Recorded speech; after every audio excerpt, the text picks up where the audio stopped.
voilà, merci. C'est lancé, Nelson.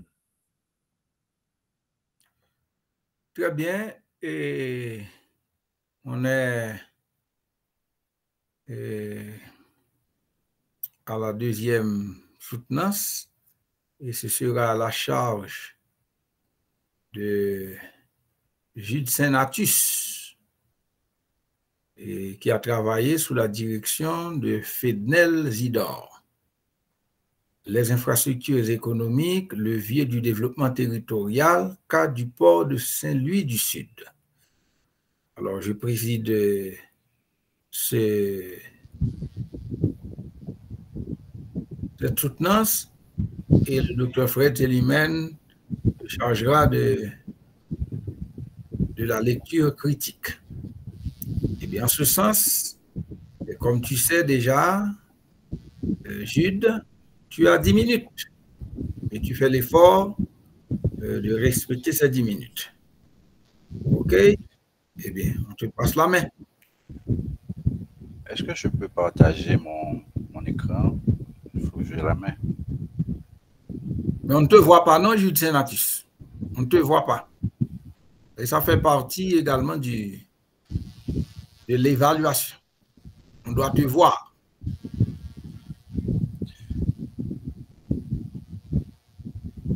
J'essaie de... Est-ce que je pourrais avoir la main pour pouvoir partager mon écran? Non, tu peux faire ça toi-même. Si tu sais comment faire ça, tu le fais. Mais je te dis, on ne te voit pas.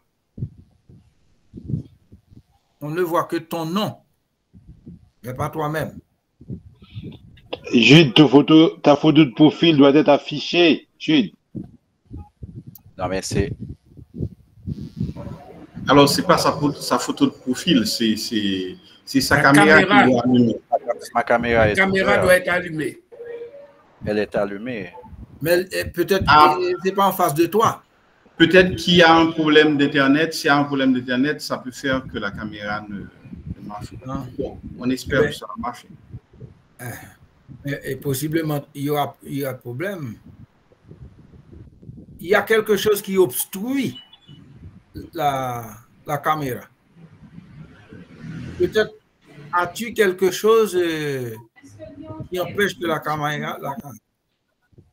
Oui, mais Jude aurait dû tester tout ça avant. C'est pas maintenant. Voilà. Donc, tu n'as pas fait les préparatifs suffisamment. Alors, je vais relancer, je vais rebalancer. C'est dommage. C'est bon, il est là maintenant. Jude est là maintenant. Non, en fait, je crois qu'il y a eu un autre problème. C'est maintenant que ça marche. Je ne sais pas pourquoi. Par contre... Mais tu peux présenter là où il y a eu une flèche en bas. En dessous, la ligne... Oui, je l'ai fait. Ça me pose problème. Alors, souvent, ça prend quelques secondes avant de monter. Donc, tu peux essayer de nouveau, Jude. Entre-temps, Docteur Providence, si vous voulez bien reprendre ou bien relancer, je ne sais pas.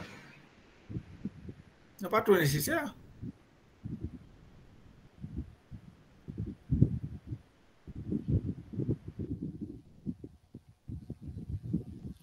Mais je viens d'essayer là. Je ne sais pas pourquoi ça ne marche pas. Bon, vas-y. Donc, tu fais ta présentation. Fais donc ta présentation.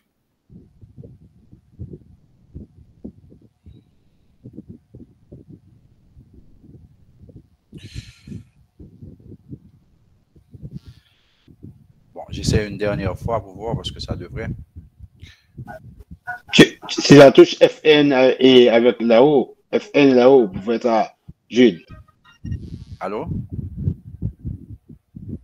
La touche FN avec la touche de l'ordinateur là-haut, au haut même.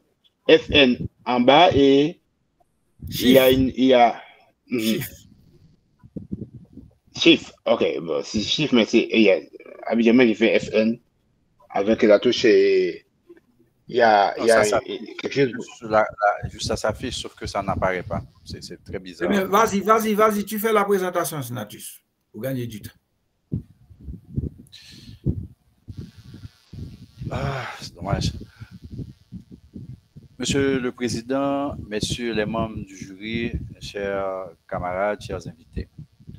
Mon travail de mémoire ayant pour titre les infrastructures économiques, levier du développement territorial, le cas du port international de Saint-Louis du Sud, est dédié à la promotion de nos territoires communaux comme de véritables destinations d'investissement. Je remercie tous ceux qui, durant mes parcours académiques et professionnels, particulièrement mon directeur de mémoire, Fednel Zidor, qui ont partagé cette conviction profonde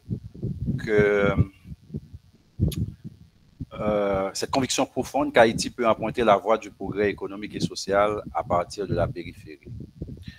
Pour cette soutenance, je vais défiler 11 diapositives correspondant aux 7 grands chapitres du plan de présentation, répartis en 3 chapitres et 4 sections. Le résumé et l'introduction générale, les objectifs, hypothèses et méthodologies de la recherche, le développement du port de Saint-Louis du Sud entre impact, effet et cadre légal, la méthodologie, l'analyse et les recommandations et la conclusion générale. Au niveau du résumé, il est évoqué le contexte politique du projet constitutionnel de la décentralisation, la vocation de ce projet et son évolution dans le temps. Évidemment, la première mission de l'État est de garantir le bien-être de ces sujets. Et la Constitution haïtienne qui dispose de l'organisation de l'État, un État unitaire décentralisé, se donne pour vocation de créer les conditions favorables au progrès et au développement en associant à la décentralisation, la déconcentration administrative et le décloisonnement industriel. Cette perspective de développement du projet constitutionnel de la décentralisation est progressivement détournée au profit d'objectifs électoralistes par l'instrumentalisation des autorités, des administrations et des ressources locales. Une telle tendance n'a pas permis de faire évoluer de manière adéquate le cadre légal, les mécanismes financiers, les outils de planification, comme des politiques, des programmes et projets de la communication publique qui s'inscriraient dans une logique de compétitivité territoriale pour un vrai changement de paradigme. Mon travail de recherche identifie les freins, les obstacles jalonnant cette voie, offre de bonnes leçons tirées d'expériences d'ici et d'ailleurs, à capitaliser dans un double prisme d'aménagement et de gestion du territoire. La gouvernance étant le mode d'administrer la chose publique, d'exercer la puissance publique, de concevoir et de mettre en œuvre de politiques publiques, soit à l'échelle nationale ou locale, devient donc le cadre de référence de ce travail de recherche, ayant pour objectif de analyser, d'évaluer la territorialisation des politiques publiques du point de vue du cadre légal, de comprendre comment le projet du port de Saint-Louis du Sud s'est-il intégré dans les dispositifs institutionnels, légaux et communautaires, explorer les retombées en termes d'effets et d'impact de l'exploitation du port de Saint-Louis du Sud. Donc, par rapport aux hypothèses, nous avons travaillé sur 4. Comment identifier les territoires comme des bassins de vie avec leur propre écosystème? Comment mettre ces bassins de vie en dynamique pour le développement économique par la mise en valeur des actifs dormants de ces écosystèmes? Comment penser stratégie pour attirer et capter des opportunités d'investissement, de délocalisation et de recherche de nouveaux marchés? Comment territorialiser les politiques publiques? En référence à ces hypothèses pour développer les objectifs de la recherche, la méthodologie adoptée prend en compte la revue de littérature sur le sujet, l'apprentissage de l'expérience des autres pour capitaliser en démontrant son intérêt scientifique à l'échelle internationale et locale et aussi au regard du cadre légal entourant le sujet de recherche. La méthodologie génère évidemment des informations et données sur le projet de construction du port de Saint-Louis à partir d'une investigation sur le terrain et auprès des acteurs de la gouvernance à travers des entrevues ouvertes dans un contexte de communication et de mobilité très compliqué. Monsieur le Président, l'intérêt scientifique de ce travail de recherche est démontré au niveau international et local, comme je l'ai évoqué tout à l'heure. Les expériences de la politique de transport au Sénégal et du méga projet régional de construction du canal du Panama sont capitalisées comme intérêt scientifique général du sujet. Il a été démontré que d'importants investissements ont été mobilisés, plus particulièrement pour les infrastructures de transport au Sénégal, mais tout ceci dans le cadre d'une politique publique à double sens, à double échelle nationale et locale, avec des instruments juridiques et des outils de planification. Il en résulte une performance indéniable des entreprises sénégaliennes qui s'appuient sur des infrastructures routières, ferroviaires, portuaires et aéroportuaires. Il en est de même pour le Panama qui a récolté plus de 16,8 milliards de dollars dans ses finances publiques en devenant une véritable plaque tournante dans la région avec la réalisation du projet Titanex de construction du canal, même s'il s'agit d'un investissement financier et géopolitique faisant intervenir des puissances étrangères, les États-Unis d'Amérique comme leader. Tandis qu'à l'échelle locale, la station balnéaire de la Badie, située dans la section communale Bande du Nord de la commune du Cap-Haïtien, les retombées resteront insignifiantes du fait de la non-intégration de ce projet dans un cadre global de développement du secteur touristique, du développement de la section communale de Bande du Nord, de la commune du Cap-Haïtien et de tout le Grand Nord, malgré leur potentiel historique, culturel, artistique, etc. Ces expériences font un éclairage et donnent des mesures pour analyser le cas du port international de Saint-Louis du Sud avec ses effets induits. En effet, à l'analyse des données sur le développement du port de Saint-Louis du Sud, notamment la position géographique de la commune de Saint-Louis du Sud dans la péninsule sud et l'opérationnalisation extrêmement difficile du port international, en visitant le cadre légal entourant la problématique, il a été constaté malheureusement que les politiques publiques en matière de transport en Haïti ne sont ni territorialisées ni partagées avec les autorités locales, que le projet du port international de Saint-Louis ne rentre pas dans les dispositifs institutionnels, légaux et communautaires, de telle manière que les investisseurs estiment avoir connu environ 25 années d'incompréhension et de résistance avant de pouvoir lancer les études et réaliser les travaux. La reconnaissance des compétences, la non-reconnaissance des compétences politiques des collectivités territoriales a entravé toute initiative de support et de soutien au projet du port international de Saint-Louis par l'administration communale, par l'administration de la section communale de Bédumel et même par la communauté. Dans la même foulée, le pouvoir discrétionnaire exercé par les autorités centrales sur les ressources financières, foncières des collectivités territoriales et le manque d'articulation institutionnelle et programmatique des politiques publiques locales et nationales n'ont pas permis l'aménagement d'un environnement administratif fiscal favorable à l'épanouissement de l'investissement local en général. En termes de conclusion et de perspective, au regard du droit constitutionnel, du droit administratif, du droit fiscal, du droit international des affaires, et en tenant compte des révélations, des investigations sur le développement du projet du port international de Saint-Louis du Sud, ce travail de recherche a fortement recommandé que toute nouvelle constitution haïtienne, comme on est dans cette perspective-là, devrait, depuis son préambule, affirmer une vision territoriale, un engagement de l'État à dédier les ressources du territoire au progrès économique et social pour garantir la dignité et le bien-être des Haïtiens vivant en Haïti et en dehors du pays.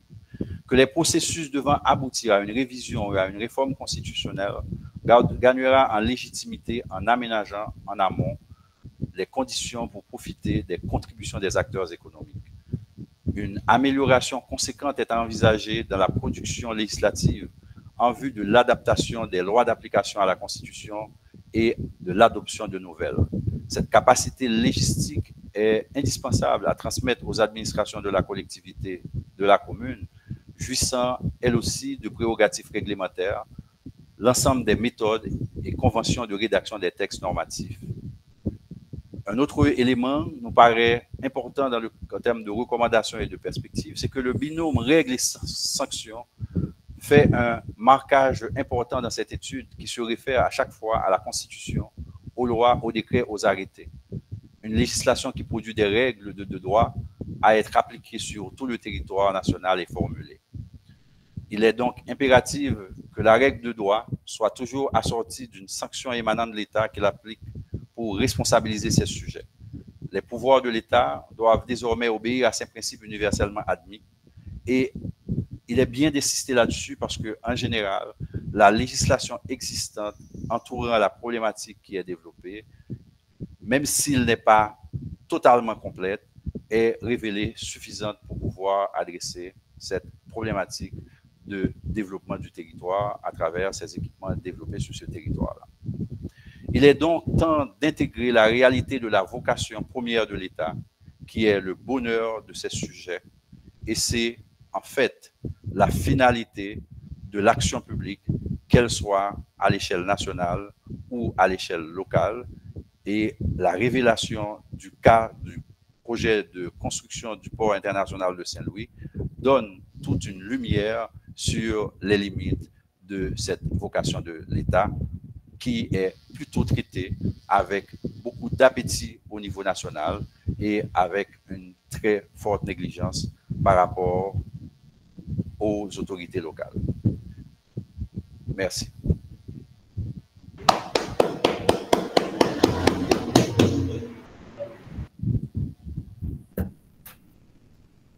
Très bien, Jude, tu as fait exactement, malgré les problèmes, 10 minutes. Donc, c'est bon. En fait de temps, j'adresse immédiatement la parole à l'évaluateur, Dr. Fred Séliman. Merci, Monsieur le Président. Je salue Jude. Jude que je connais depuis des décennies maintenant. Il fait partie des gens que j'ai rencontrés très tôt en Haïti. Donc, justement, on a raté Jude à plusieurs reprises à l'IUS où il devait s'inscrire déjà. Enfin, il a fait l'effort de s'inscrire et de faire les sacrifices qu'il faut. Hein? Donc, je le félicite et je le remercie de faire confiance à l'IUS pour faire avancer ses projets intellectuels et professionnels.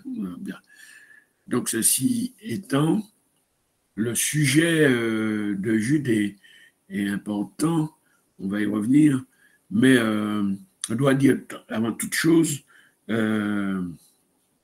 que Jude il doit revoir la forme. Hein, on ne souligne pas à l'intérieur d'un texte, hein, on ne souligne pas, on essaie de respecter les règles. La bibliographie est à corriger et à aligner. Hein. Il y a beaucoup d'erreurs dans la bibliographie. La bibliographie ne respecte pas les normes du tout, les normes expliquées, je répète, expliquées, exposées, publiées par le docteur Providence qui a fait des séminaires là-dessus et l'enregistrement est encore disponible pour nos étudiants pour qu'ils puissent bien comprendre comment on présente une bibliographie. Parce que comme c'est un travail académique, tout le monde doit respecter un certain nombre de règles que l'établissement s'est fixé. Donc, je pense que Jude fera le nécessaire pour revoir le document et le mettre dans les normes.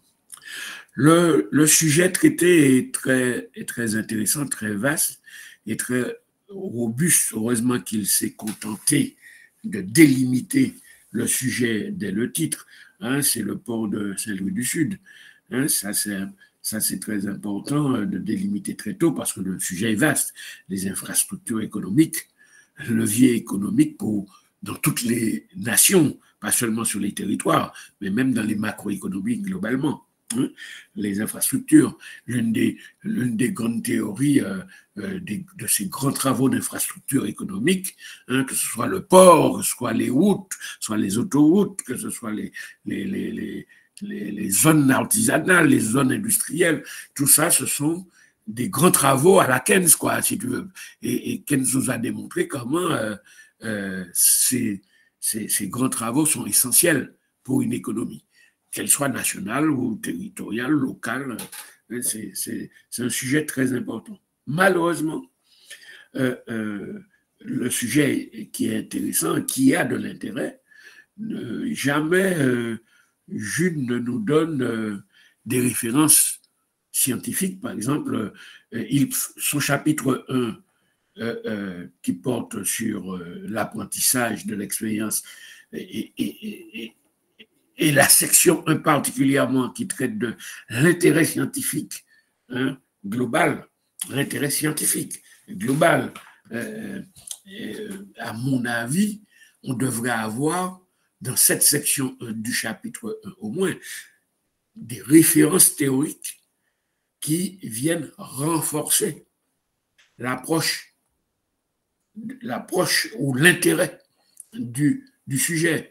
Hein? Mais on n'en voit pas de référence théorique. Même dans l'introduction, on ne voit pas quel est le champ théorique, quelle est la direction théorique que tu prends pour nous dire que les infrastructures économiques sont un levier pour le développement.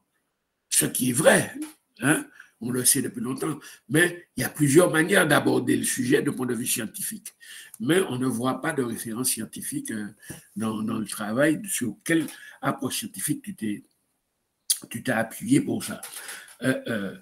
Ensuite, son deuxième chapitre va porter sur le développement du port, hein, et les études d'impact. Il va nous parler des études d'impact. Il y a des éléments intéressants qui nous montrent qu'il y a un intérêt de développer l'infrastructure. Il le fait. Mais ce qui manque dans un travail comme ça, c'est l'appui scientifique, les références scientifiques. Et le chapitre 2 montre juste l'action de l'infrastructure, l'action de développement local, mais pas les références là non plus. Et puis un chapitre 3 qui dans le titre, ne me convient pas du tout, méthodologie, hein, dans le chapitre 3, méthodologie, analyse et recommandations. Que dans le chapitre 3, tu mets dans le titre analyse et recommandations, ça ne me gêne pas trop, mais la méthodologie, il faut voir si c'est pas dès le départ qu'il fallait l'envisager, mais pas là, quoi. Hein. Dans le chapitre 3 est mal amené, même si dans l'analyse que tu fais dans le corps du chapitre 3, il y a une méthodologie que tu adoptes pour analyser tes résultats. Mais ça, c'est autre chose.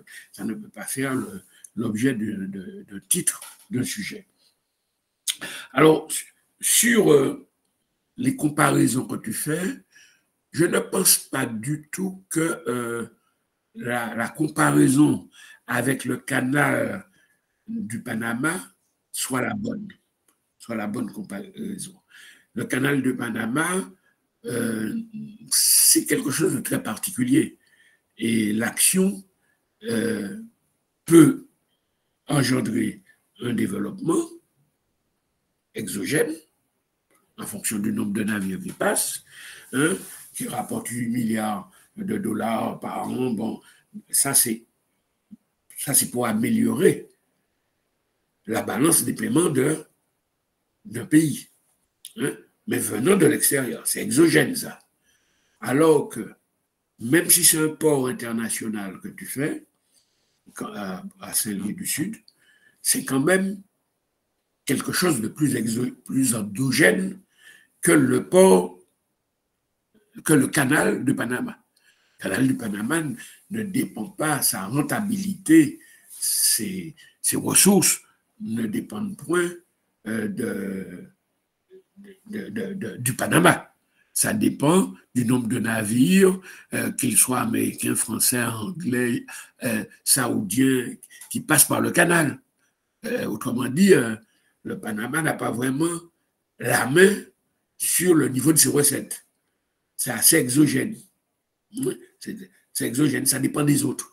Ça dépend du commerce international. Ça dépend d'un certain nombre de choses qui ne dépendent pas de Panama.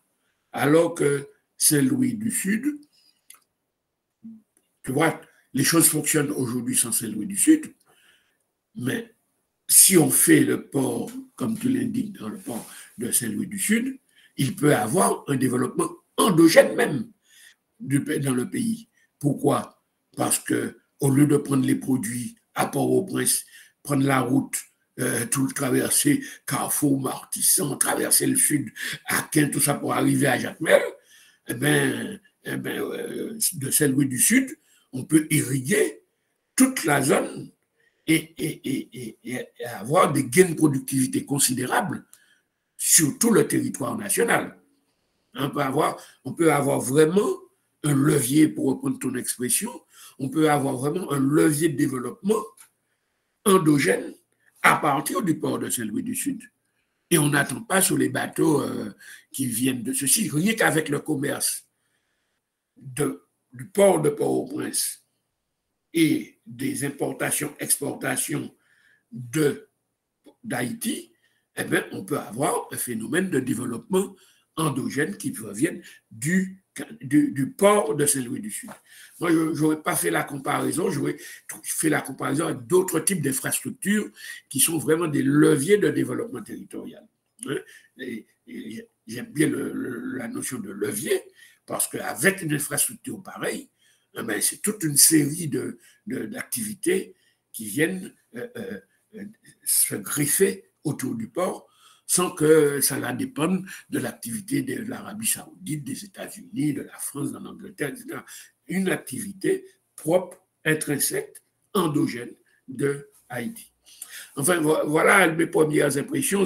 Mes impressions ne doivent pas laisser entendre que le travail, et surtout j'ai bien aimé un peu le chapitre 2, et puis même si le titre du chapitre 3 ne me convient pas, mais dans le chapitre 3, il y a eu des choses très importantes qui démontrent l'intérêt du port. Hein. C'est surtout comme ça que je verrai le travail, c'est démontrer aux autorités, je ne dirais même pas locales, aux autorités nationales, parce que cet impact du port de Saint-Louis du Sud ne concernera pas seulement Saint-Louis du Sud, il faut bien le comprendre. Ça va impacter l'ensemble du territoire national, jusqu'à Port-au-Prince. Désengorger le port de Port-au-Prince, c'est quand même créer des gains de productivité à Port-au-Prince même. Hein, c'est déjà pas mal. Donc, c'est un sujet qui concerne les autorités, non pas locales, mais nationales avant tout. Merci, Monsieur le Président. J'ai gardé la parole un petit peu plus longtemps que prévu peut-être, mais je m'en excuse et je pourrai revenir s'il le faut à partir des réponses de Jude. Merci beaucoup, Dr. Célimène. J'accorde la main à notre ami Fednel pour son appréciation. Merci, Monsieur le Président. Je félicite Jude pour sa présentation. Et bon, je le félicite particulièrement pour la soutenance globalement. Et comme a dit le docteur Célimène au début, donc cerner Jude pour qu'il puisse soutenir aujourd'hui, ça n'a pas été chose facile. Au début, je lui avais dit, Jude, cette année, tu vas faire le mémoire.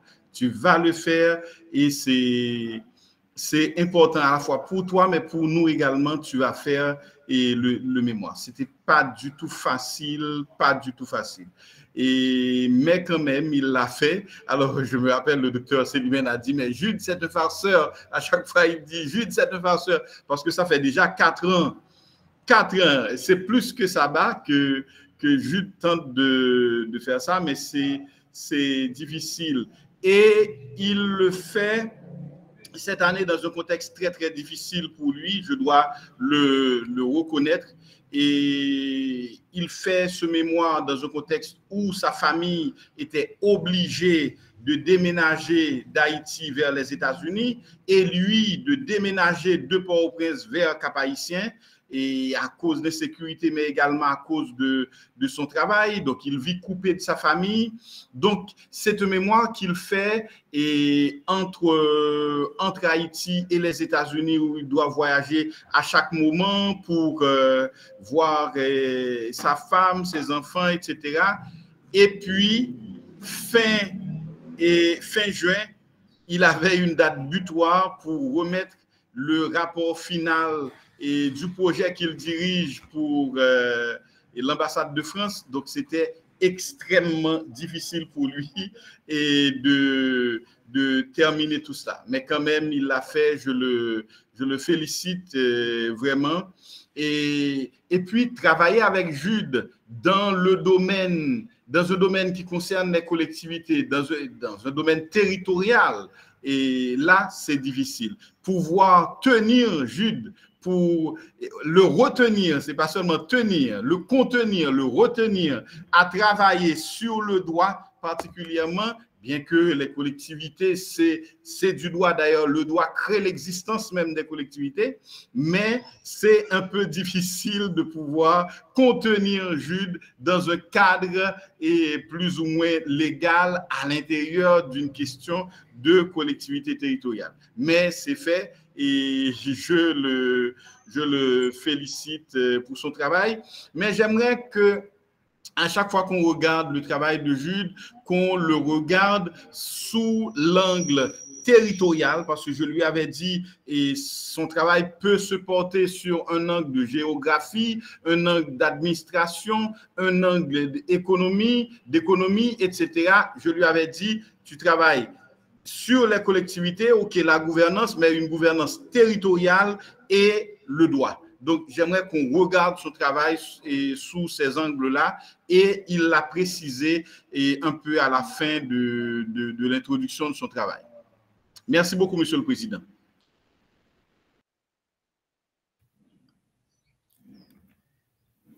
Merci, Fidnel. Immédiatement, j'adresse la parole à Jude pour ses réactions par rapport aux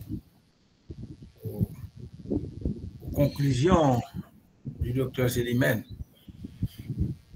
Merci, Monsieur le Président. Ce sont à la fois des conclusions, mais c'est on dirait des conclusions déjà en route d'exécution. Je regardais encore le texte. Et effectivement, sur le chapitre 3, ça a dû être un glissement en parlant de méthodologie, parce qu'en fait, ce chapitre traite essentiellement des analyses et des recommandations, mais il est introduit avec une démarche, mais qui ne répond pas à la méthodologie du travail, qui est plutôt traitée, je crois, qu'à la fin de l'introduction. Et sera corrigé. Je reconnais effectivement au niveau du choix du projet de construction du canal de Panama, il n'y a pas vraiment de comparaison et il n'a pas été abordé ainsi. En fait, dans le texte, le canal, on parle beaucoup de la position caribéenne de la région, de la péninsule sud, et on l'a choisi un peu à dessein parce que, en fait, et justement, comme vous le disiez, professeur Célimène, c'est que, et en plus que ce projet du port de Saint-Louis du Sud améliorerait largement la mobilité des produits, la circulation, encouragerait le flux de produits agricoles dans la région en parlant de développement endogène, mais ça pourrait aussi faire une connexion avec en tout cas tout le transport international qui est fait à travers ce hub-là qui est au niveau du canal du Panama, mais ce n'était pas dans le sens, c'est pas la même taille, c'est pas la même dimension, ce ne sont pas les mêmes vocations. Donc, en fait, on va essayer probablement avec l'encadreur de voir comment aménager ça, mais il n'est pas présenté comme un exemple à comparer par rapport au port du Sud. Le port du Sud s'inscrit plutôt dans une démarche, malheureusement, d'investisseurs qui ont pris l'initiative, mais qui ne s'inscrivent pas dans le cadre d'une politique publique nationale, parce que les constructions de ports, d'aéroports sont de la compétence de l'État, et même si, à un certain moment, il faut une intégration, parce que du fait même de la présence du port, ça va induire de la déconcentration des services qui gèrent le port, la douane, etc. Et ça va avoir aussi un impact au niveau de la gestion de la commune. Donc, les autorités locales, même par rapport à leurs compétences en matière de sécurité civile, en matière d'animation du développement et aussi les retours fiscaux qui puissent générer par tout ça. Donc, en fait, effectivement, c'est pas du tout la même chose, c'est pas la même taille. Il peut y avoir question de comparaison, mais il n'y a pas comparaison.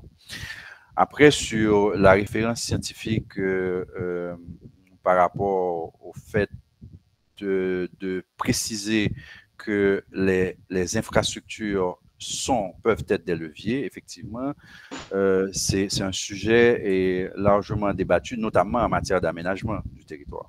C'est-à-dire que pas seulement un port, mais tous les équipements créent des dynamiques et il y a toute une série d'écoles qui développent. Bon, je reconnais effectivement qu'on a plus développé ce point-là en termes d'exemplarité, mais sans plutôt faire ces références scientifiques qui méritent d'être complétées. Globalement, évidemment, il n'y a pas photo, donc il faut absolument revoir ces aspects-là qui sont précisés par le docteur Selimane. Très bien, merci. Docteur Selimane, il y a une double réaction ou ça va? Il confirme.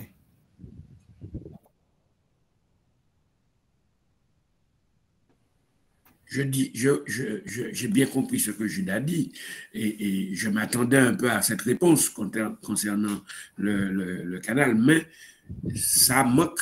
Tu vois, quand tu fais un sujet, dans l'introduction, tu dois délimiter le champ. Tu dois délimiter, tu dois dire pourquoi tu penses ceci, pourquoi tu penses. Ça manque dans l'introduction. Donc, il faut bien délimiter cet aspect-là. La réponse, je m'y attendais plus ou moins, mais c'est quand on tombe dessus qu'on essaie de comprendre pourquoi. Mais essaie de délimiter ça dès l'introduction. Deuxième chose, dans le chapitre 2, et déjà dans l'introduction, essaie de mettre quelques références scientifiques. Et il y en a, tu l'as dit, non seulement il y en a en théorie économique de façon générale, mais il y en a en matière d'aménagement du territoire, et toi-même tu l'as dit, et étant donné que tu es un spécialiste des collectivités territoriales depuis des années, je suis sûr que tu as déjà lu pas mal d'articles, de références en matière d'aménagement du territoire, de références scientifiques sur la question. Donc, il ne faut pas laisser un travail. Ce n'est pas une thèse de doctorat, mais c'est quand même un travail académique. On doit quand même dire sur quoi on s'appuie pour avancer des choses. Sur quoi on s'appuie scientifiquement pour avancer des choses.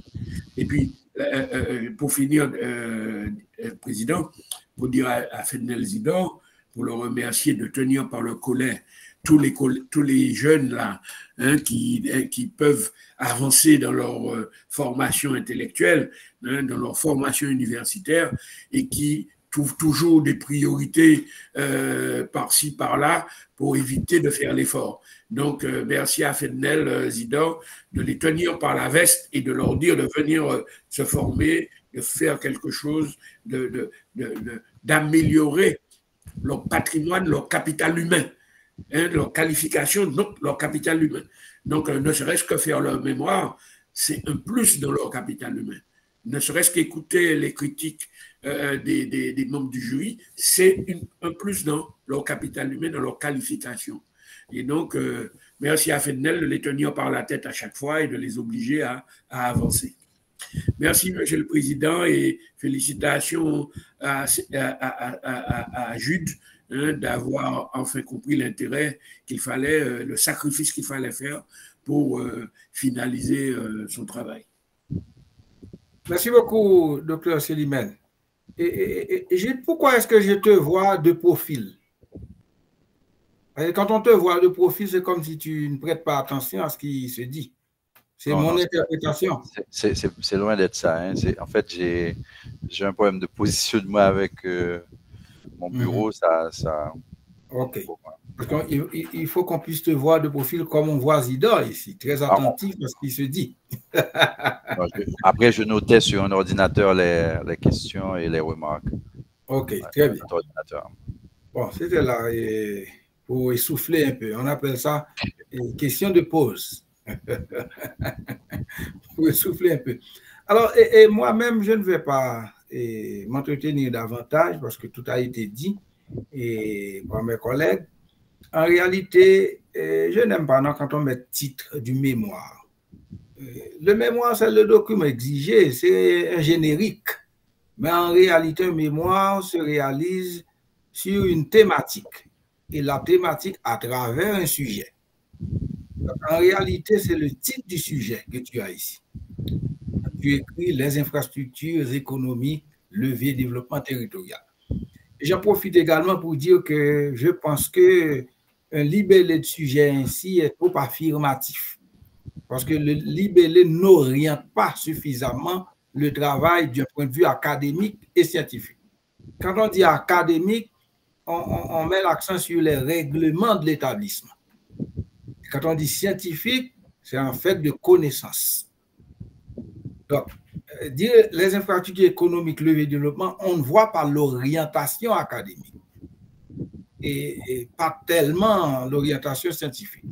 Donc, je pense qu'il faudra revoir la manière de formuler le thème. Donc, tel qu'il est là maintenant, je pense que c'est trop affirmatif. D'accord? Il faut une orientation. Parce que c'est une étude juridique, je ne sais pas pourquoi. Parce que tu as mis pour l'obtention du grade de licencié en droit. Donc, je ne vois pas l'orientation disciplinaire et académique. Bon, ça, c'est par rapport à la page de couverture. Maintenant, dans ce libellé-là, je vois infrastructures économiques. Bon, ce que je sais, c'est qu'une infrastructure économique, c'est un ensemble, si vous voulez, d'équipements de base et qui permettent, si vous voulez, à une société de produire et, si vous voulez, de consommer. Et parmi ces équipements, on peut trouver plein de choses. Par exemple, le port, là, dont tu parles, justement, un port, c'est une infrastructure. Maintenant, si tu prends le port comme une infrastructure économique, il faut le montrer. Parce que je sais que les ports en Haïti sont davantage des ports, des infrastructures financières et pas vraiment des infrastructures économiques. Et quand on dit ensemble d'équipements, il faut un équipement technique également. C'est pourquoi on dit équipement de base. Donc, techniquement, économiquement, financièrement, mais toi-même, comme tu veux devenir un licencié en droit, eh bien, où est le droit ici? Donc, je pense que c'est très, très important. Maintenant, par exemple, tu parles de développement territorial. Bon, un développement ne se fait pas dans l'air. En général, c'est sur un territoire. Comme tu parles de port de Saint-Louis du Sud, donc là encore, je reviens à la soutenance précédente, c'est peut-être développement local que tu voulais parler. Ou encore, tu voulais parler de développement durable. Ou encore développement communautaire. Parce qu'on dit local, si on met, si vous voulez, si on accorde la priorité aux gens, local.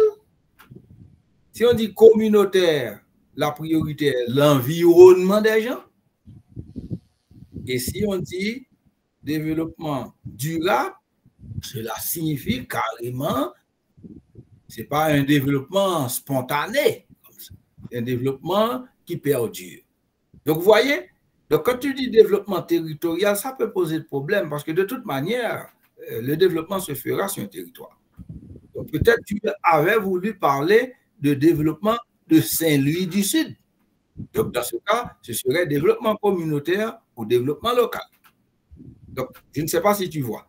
Parce qu'en réalité, le développement territorial, c'est une mobilisation combinée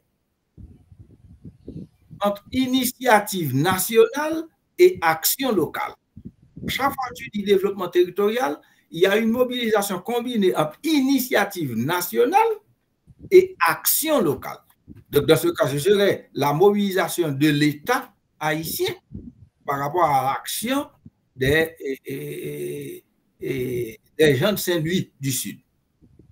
Mais si tu disais développement local, on comprendrait qu'il s'agirait de mobilisation planifiée et par moments spontanée des acteurs locaux. Donc, il faut voir est-ce qu'un port est national et local ou encore dans la mobilisation des acteurs locaux. C'est des questions à voir. Maintenant, je reviens toujours à cette question d'orientation disciplinaire. Parce qu'en réalité, dans le texte, tu ne vois pas le droit à la vérité. Tu ne le vois du tout pas. C'est comme une négation même du droit. Parce qu'un port peut servir de réception, mais un port peut servir d'envoi. Mais tu sais que dans l'histoire des ports en Haïti, les ports d'Haïti sont des ports de réception. les bateaux, les navires arrivent et chargés et retournent sans rien. C'est-à-dire, on n'a pas uniquement pour recevoir, mais on n'émet rien. Par exemple, dans la relation entre Haïti et République dominicaine, souvent on apporte des choses de la République dominicaine, mais d'Haïti à République dominicaine, non. On apporte des gens de Miami, mais jamais d'Haïti à Miami. Ça, c'est une grande difficulté. Donc, dans ce cas, un port est davantage une infrastructure financière en Haïti, et parfois, ça faut de la corruption, et pas souvent économique. Et je ne vois pas comment est-ce que l'application des lois portuaires en Haïti pourrait servir comme quelque chose de levier à Saint-Louis-du-Sud. Donc, ce sont des remarques et commentaires que j'ai fait là. Ce n'est pas pour répondre, non, mais c'est de réfléchir sur ces notions. D'accord? Alors, je te demande si tu as 1 minute, et ensuite j'accorde 1 minute à Fred et 1 minute à Fednel pour finaliser cette soutenance. Vas-y, Gilles. Alors, ces 60 secondes, c'est pour dire effectivement que c'est vrai qu'on a dit qu'il n'y avait pas besoin de réponse, c'est qu'en fait, on est plutôt dans une dynamique où il y a un dialogue administratif, politique entre l'État et les collectivités territoriales, sachant que effectivement le port, c'est une infrastructure qui relève de la compétence de l'État, mais avec des effets induits à l'échelle communale, locale et même communautaire. Mais en fait, je prends bonne note, mais je tenais quand même à faire ce point-là parce qu'en fait, on est quand même dans une perspective de gouvernance qui doit s'améliorer avec aussi du cadre légal qui marche avec, qui s'adapte. Et c'est pourquoi, dans la conclusion, on a plaidé pour une affirmation du choix des territoires, enfin des territoires là du point de vue collectivité territoriale qui forment l'ensemble du territoire national, comme aussi des destinations, étant donné que toutes les inégalités qu'on constate au niveau de l'investissement public, au niveau des infrastructures publiques, au niveau des politiques publiques globalement, et ce sont des inégalités qui créent des fractures sociales et économiques particulières.